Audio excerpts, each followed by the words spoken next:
విశాఖ జిల్లాలో అత్యంత పురాతన పుణ్యక్షేత్రమైన ఉపమాక వెంకటేశ్వర స్వామి ఆలయం వైకుంఠ శోభతో కలకలలాడుతోంది. గరుడాద్రిపై ఉన్న స్వామి నిజరూపానికి ఆలయ అర్చకులు పంచామృతాభిషేకం, పుష్పాలంకరణ చేశారు. ఉభయ దేవేరులతో కూడిన ఉత్సవమూర్తిని రంగనాథుడిగా అలంకరించి పూజలు నిర్వహించారు.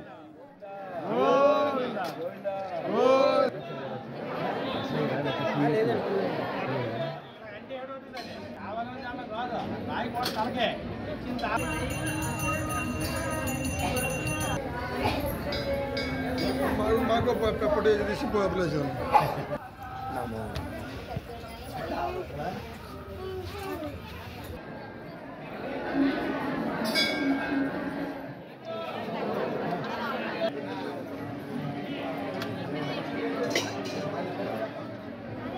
మరి ఇలా అంటే ఏడవుతుందండి కావాలని అన్న కాదు రాయి కూడా తనకే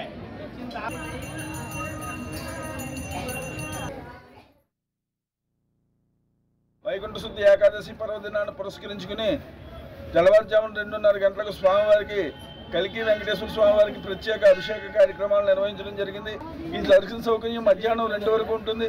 2 నుంచి 2-3 మధ్యలో స్వామివారి యొక్క రంగనాథుల అలంకారంలో ఉన్న పుంజికోట వాహనం, అలాగే వెనక ఉన్నటువంటి సుమారు 7 వాహనాలతోటి ఒకేసారి గ్రామ తిరువిసేవ నిర్వహించడం జరుగుతుంది.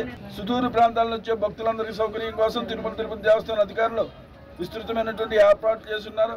క్షేత్రపాలకుడు వేణుగోపాల స్వామి వారి ఆలయంలో తెల్లవారుజామున 4 గంటల నుంచి రాత్రి 8:30 గంటల వరకు సర్వదర్శనాలు ఏర్పాటు చేయడం జరిగింది.